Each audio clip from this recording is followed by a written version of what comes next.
The dust clouds kicked up by my horse's hooves settled slowly in the still air as I rode into the small frontier town of Cedar Ridge, a place that looked like 100 others I'd passed through during my years of wandering the Western Territories.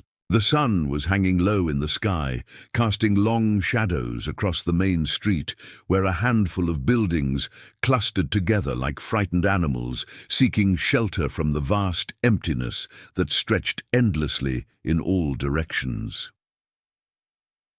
My name is Samuel Cross, though most folks just called me the Drifter, and I'd earned that title through 15 years of moving from town to town, never staying long enough to put down roots or form attachments that might slow a man down when it came time to move on. I was 42 years old, weathered by sun and wind and the kind of experiences that taught a man to keep his own counsel and trust his instincts more than other people's promises. I'd come to Cedar Ridge for the same reason I came to most towns: supplies, a hot meal, maybe a bed that didn't have rocks digging into my back for one night before I continued on my way to wherever the road might lead. I wasn't looking for trouble, wasn't seeking adventure or excitement, just the basic necessities that kept a traveling man alive and moving in a world that didn't much care whether drifters like me lived or died. But as I tied my horse to the hitching post outside Morrison's general store, my attention was caught by a commotion coming from the alley beside the building. Raised voices, the sound of someone being pushed around, and underneath it all, the unmistakable sound of a child trying not to cry. Now, I'd made it a practice over the years to mind my own business and not get involved in local disputes that were none of my concern. But there was something about the sound of a kid in distress that bypassed all my careful rules about staying uninvolved. I walked around to the alley and found myself looking at a scene that made my blood run cold despite all the ugliness I'd witnessed during my years on the frontier. 3 grown men had cornered a boy who couldn't have been more than 10 years old, and they were taking turns, shoving him back and forth between them like he was some kind of toy put there for their entertainment. The boy was small and thin, with clothes that had been patched so many times they were more patches than original fabric, and his face showed the kind of hollow-eyed hunger that came from missing too many meals. But what struck me most was the way he kept trying to protect a small bundle clutched against his chest, even as the men knocked him around and demanded he hand it over.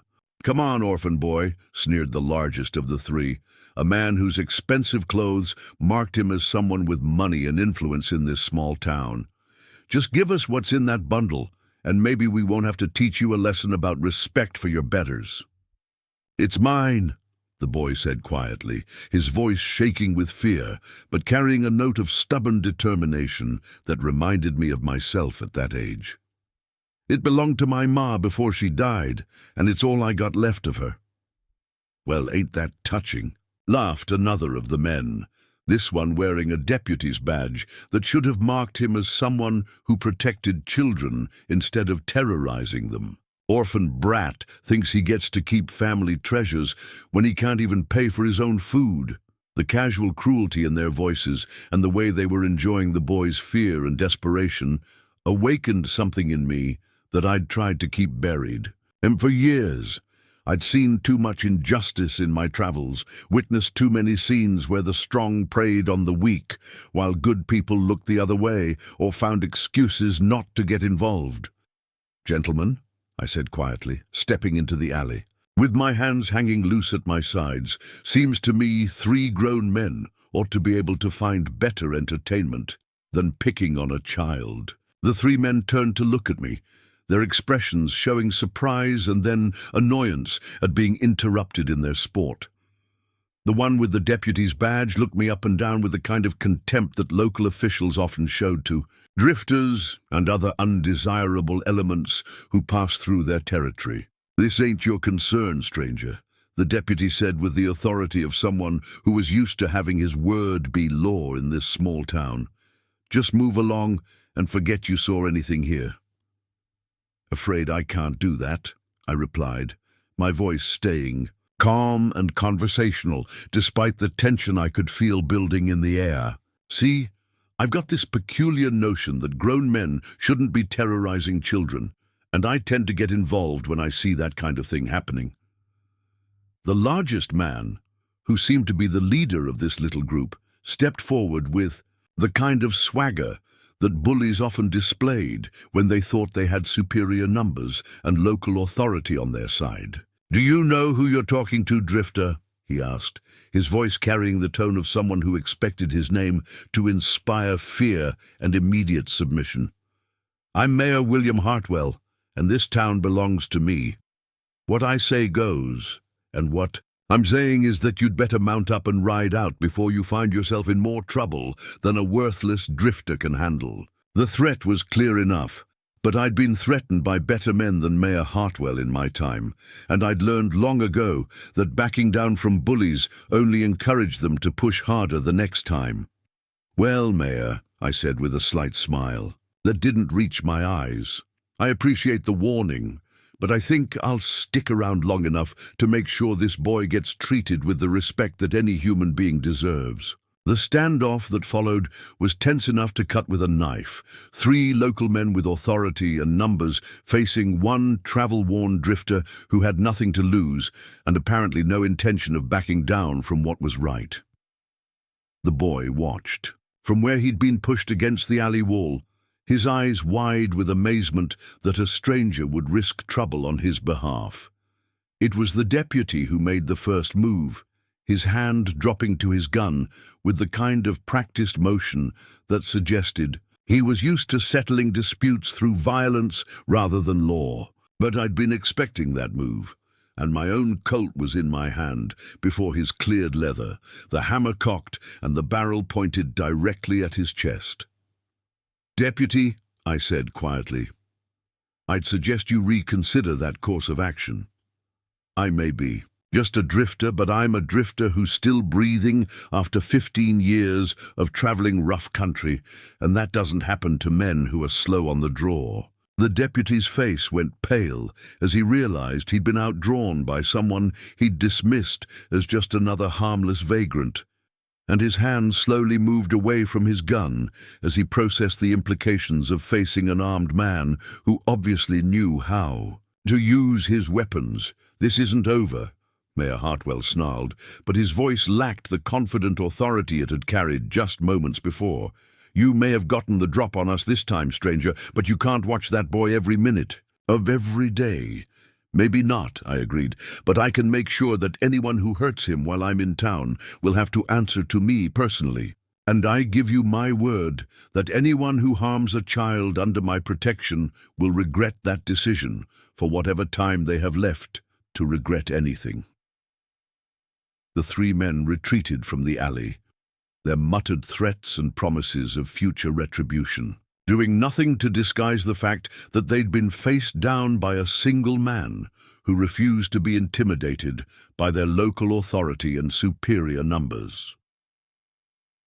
After they were gone, I holstered my gun and turned to the boy, who was still pressed against the wall, clutching his precious bundle like his life depended on it. "You all right, son?" I asked gently, keeping my voice soft and non-threatening as I approached the child, who'd just witnessed a confrontation that could have turned deadly. "Yes, sir," the boy replied quietly, though his voice still shook with the aftermath of fear and the amazement of being defended by a stranger. "Thank you for helping me. Nobody's ever stood up to Mayor Hartwell before, not for me or anybody else." The news of my confrontation with Mayor Hartwell spread through Cedar Ridge like wildfire, and by the next morning it seemed like every person in town had formed an opinion about the drifter who'd had the audacity to challenge their local authority. What surprised me wasn't that most folks sided with the mayor. I'd seen enough frontier politics to know that people usually supported whoever held the power, regardless of whether that power was used justly or not. I'd taken a room at the town's only boarding house, partly to establish that I was serious about staying around for a while. and partly to give Danny a safe place to sleep that didn't involve hiding in barns or other makeshift shelters that offered no protection from either the elements or hostile adults. Mrs. Catherine Walsh, the boarding house owner, had accepted my money readily enough, but her manner made it clear that my presence was tolerated rather than welcomed. "I want it understood," she said as she showed me to a small but clean room on the second floor, "that I run a respectable establishment here. I don't want any trouble brought to my doorstep by guests who can't mind their own business." Danny had been hesitant to accept the comfort and security of a real bed in a real room, his experiences having taught him to be suspicious of gifts that seemed too good to be true. But exhaustion and the simple pleasure of feeling safe for the first time in months eventually overcame his caution, and he'd fallen asleep almost immediately after we'd settled into our temporary quarters. The next morning brought my first real taste of how the good citizens of Cedar Ridge planned to express their disapproval of my interference in what they considered local affairs. When I went down to the dining room for breakfast, conversations stopped and heads turned with the kind of hostile attention usually reserved for dangerous criminals or unwelcome pests. "Well, if it isn't our hero," said a man I later learned was the local banker, his voice dripping with sarcasm as he addressed his companions loudly enough for everyone in the room to hear. "The noble drifter who thinks he knows better than the people who actually live here and work to build this community." The comment drew murmurs of agreement from other diners, and I could feel the weight of their collective disapproval as I took a seat at an empty table and tried to order breakfast from a waitress whose manner suggested she was serving food too. Something distasteful she'd found on the bottom of her shoe.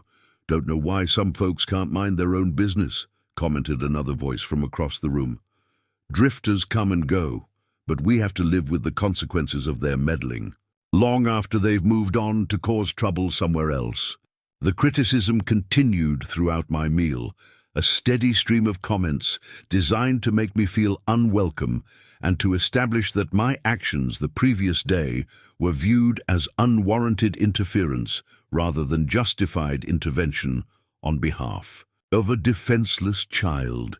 When Danny came down for breakfast, the hostility in the room became even more pronounced, as if my presence was bad enough, but bringing the boy into their midst was some kind of additional insult to their community standards. "Look at that," whispered one woman to her companion, her voice carrying easily in the suddenly quiet room. "The orphan boy's found himself a protector.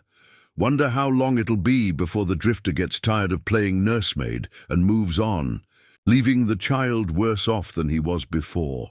The cruelty of the comment, delivered within Danny's hearing with the obvious intention of undermining whatever sense of security my protection might have provided, made my jaw tighten with controlled anger. But I'd learned long ago that responding to such provocations often made situations worse rather than better, so I focused on making sure Danny got a good breakfast, rather than defending either of us against the petty meanness of people who seemed to take pleasure in the suffering of a defenseless child. After breakfast, as we walked through the town's main street, the pattern of hostility continued with shopkeepers who suddenly found themselves too busy to serve a drifter and his young companion, and citizens who went out of their way to avoid any interaction that might suggest acceptance or approval of my presence. Our peaceful morning was interrupted by the arrival of Mayor Hartwell, flanked by his deputy and several other local officials, whose expressions suggested they'd come to deliver some kind of ultimatum rather than engage in friendly conversation. "Cross," the mayor said without preamble, his voice carrying the authority of someone who was used to having his words treated as law. "I'm here to give you one final opportunity to avoid serious consequences for your interference in local affairs." "I'm listening," I replied calmly, though my hand moved instinctively closer to my gun as I assessed the potential threat posed by the group of hostile officials. "The town council met in emergency session last night," Hartwell continued, "and we've decided that your presence here is disruptive to community peace and order. We're prepared to overlook yesterday's unpleasantness if you'll mount up and ride out of Cedar Ridge before noon today." The ultimatum was delivered with the kind of false reasonableness that men in power often used when they wanted to appear magnanimous while making threats. But I could see the genuine menace behind the mayor's civilized words. "And if I choose to stay?" I asked, though I suspected I already knew what their answer would be. "Then you'll find that life can become very uncomfortable for drifters who don't know when they're not welcome," the deputy said with obvious relish, his hand resting on his gun butt in a gesture that was meant to appear casual, but carried clear implications of violence. The small crowd that had gathered to watch this confrontation murmured their approval of the officials' tough stance against the troublemaking outsider, and I could see in their faces the satisfaction that came from seeing someone they disliked being put in their place by proper authority. "Well, gentlemen," I said with a slight smile that probably didn't improve their opinion of my attitude, "I appreciate the offer, but I think I'll stick around for a while longer. This town has started to grow on me, and I'd hate to leave before I've had a chance to really experience all the hospitality Cedar Ridge has to offer." The sarcasm in my voice wasn't lost on anyone present, and Mayor Hartwell's face flushed red with anger at being defied in public by someone he considered beneath his station and outside his community. "You're making a serious mistake, Cross," Hartwell said, his voice dropping to the dangerous tone that had probably intimidated plenty of people over the years. "This town takes care of its own problems, and we don't need or want interference from outsiders who don't understand our ways." "I understand your ways just fine, Mayor," I replied, my own voice carrying undertones that made several people in the crowd step back involuntarily. "What I don't understand is why grown men think it's acceptable to terrorize defenseless children and steal their dead mother's possessions." The confrontation between Mayor Hartwell and myself was reaching its boiling point when Dr. James Patterson pushed through the growing crowd with the kind of determined urgency that immediately commanded everyone's attention. Dr. Patterson was a man in his 50s whose reputation for competence and integrity had made him one of the few citizens of Cedar Ridge whose word carried weight equal to the mayor's, and the serious expression on his weathered face suggested that whatever he had to say would be significant. "Mayor Hartwell," Dr. Patterson called out as he approached our tense standoff, his voice carrying the authority of someone who had earned respect through years of selfless service to the community. "I think there are some facts about Mrs. Morrison's final illness that the people of this town ought to hear." The doctor's arrival created an immediate shift in the atmosphere of the confrontation, as people recognized that their most trusted medical professional was about to contribute information that might change everyone's understanding of the situation. Between the mayor, the orphan boy Danny, and the drifter who had chosen to protect him, "Dr. Patterson," Mayor Hartwell said quickly, his voice showing the first signs of genuine nervousness since the confrontation had begun, "I don't see how medical details from months ago have any bearing on current community issues."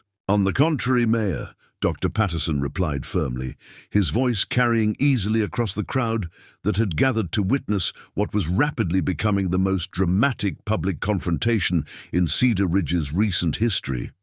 "I think the people of this town deserve to know the truth about how Sarah Morrison died and what kind of medical care she received during her final illness." The direct challenge to Hartwell's version of events sent a visible shock through the assembled crowd as people began to realize that their understanding of the situation might be based on incomplete or inaccurate information.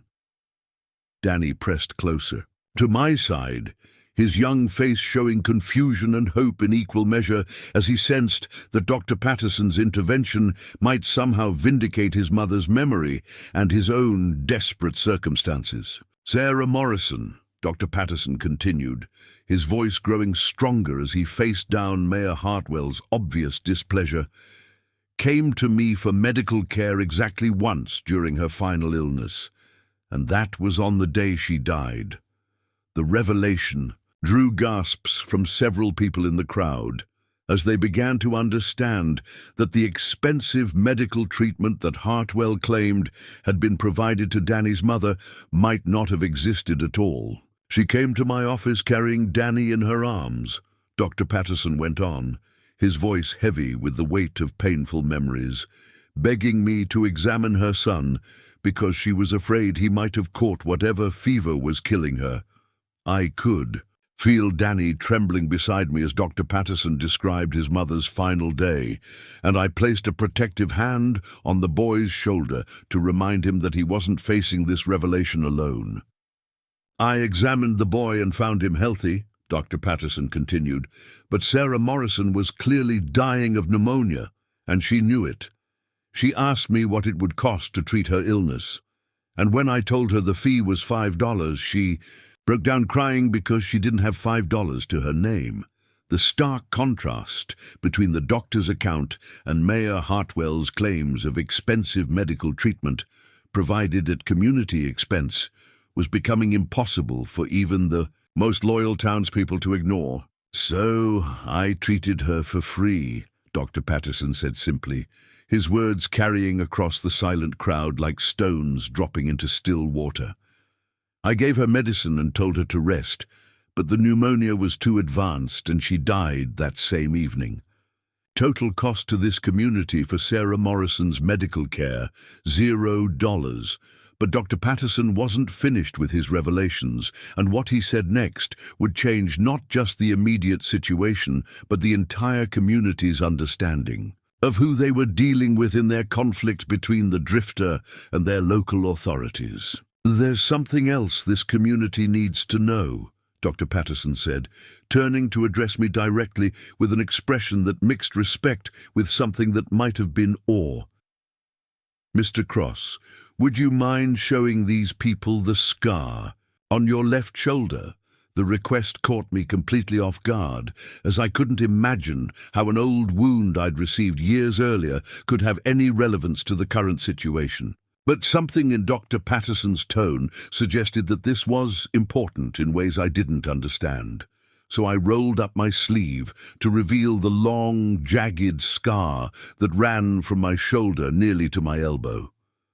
The crowd murmured with curiosity and confusion, clearly unable to understand what significance a drifter's old injury could have for their community's current problems. "Ladies and gentlemen," Dr. Patterson announced, with the solemnity of someone making a historic declaration, "you are looking at Colonel Samuel Cross, formerly of the 5th Colorado Volunteer Infantry, recipient of the Congressional Medal of Honor, for extraordinary heroism during the Battle of Glorieta Pass." The revelation hit the assembled crowd like a physical blow, as people struggled to reconcile their image of just a drifter with the reality of a decorated war hero whose exploits had become legendary throughout the territories.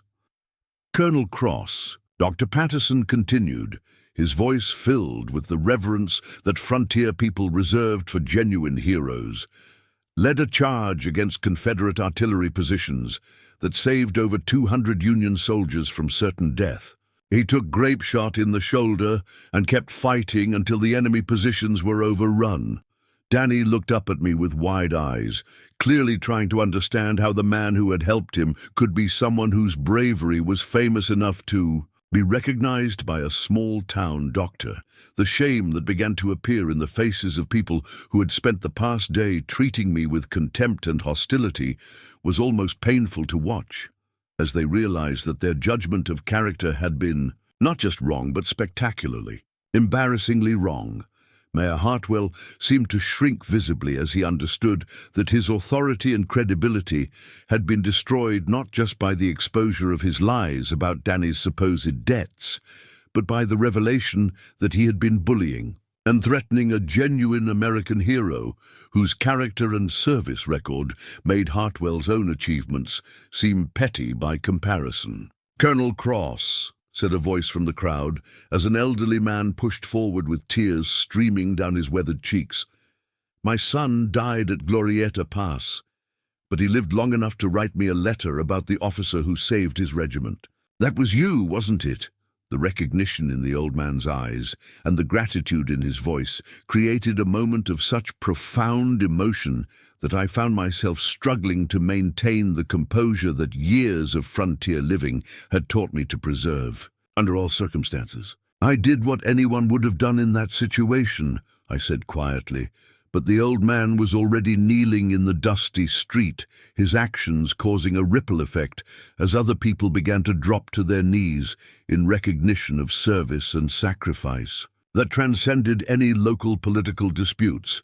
Within minutes, the entire crowd was kneeling, except for Mayor Hartwell and his deputy, who stood frozen in place as they watched their community's respect and loyalty transfer from them to the man they had tried to drive out of town.